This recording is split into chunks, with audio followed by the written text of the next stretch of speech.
go to Dr. Eyolfson. All right, thank you very much, Chair. Thank you all for coming.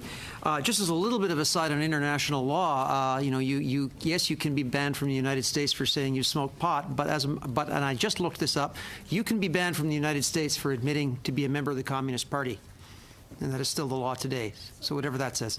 So, Mr. Tousaw, I'm speaking. I'm sorry if I said that incorrectly. And keep in mind, I'm coming from the point of view as a staunch supporter of the legalization of cannabis, but I have to take exception to something you've said about those who participate in the illegal market or the black market. And again, I cannot paint all with the same brush. There are some gentle people who are just simply entrepreneurs, but I spent 17 years practicing emergency medicine in Winnipeg when it had the dubious distinction of being the murder capital of Canada. I looked after an unconscionable amount of violence, including gunshot wounds and stab wounds.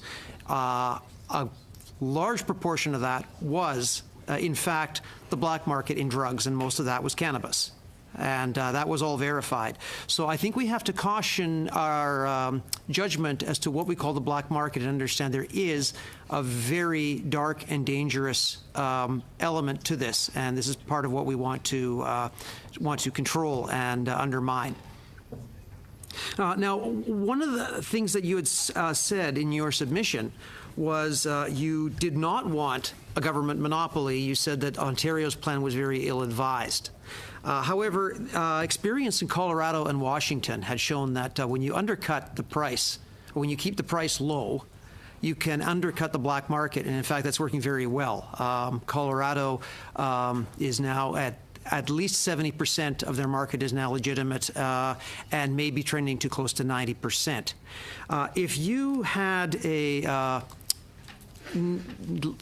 government program that was not profit-driven, would that not be a more efficient vehicle to sell this in a way that's not profit-driven and therefore can keep the price low and undermine the illegal market?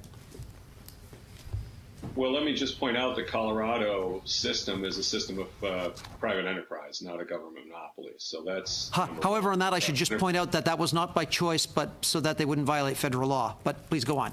Well, it was by choice of the voter. But be that as it may, I think government doesn't have a particularly good track record of competing with the marketplace. Here's the difficulty. Many of these suggestions may be all well and good if we were starting with a tabula blanca, if we were at a clean slate talking about something that had never been done before, never been seen before. But we have an existing massive industry in cannabis in this country, and the government monopoly is going to compete with that industry. And it can either compete on price and customer service and attractiveness, which is going to require some advertising, some things that the government may not want to do, or it can compete using the police forces to try to enforce its monopoly, which is something that is going to offend the charter and I think should offend anybody that believes in a free and democratic society. So many of these suggestions might make sense in a vacuum. They don't make sense on the ground as we sit here and stand here today. It's sort of like talking about the treaties. Canada's been in technical noncompliance with these treaties since it began to sell marijuana by not collecting it through private enterprise since at least 2005. So we're already in violation of all these treaties.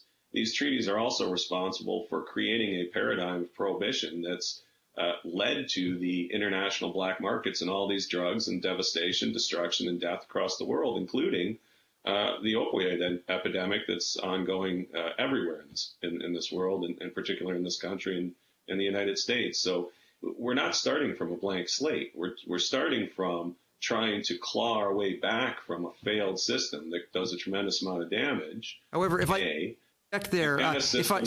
may interject, on the opioid crisis, a huge contributor to that was over-advertising by a private company that was selling OxyContin. The overprescription of opioids is definitely a big contributor, but the reason people are dropping dead in the streets is not that. The reason people are dropping dead in the streets is because they can't get clean product of known potency because of prohibition. All right, yeah, thank you. I have no further questions.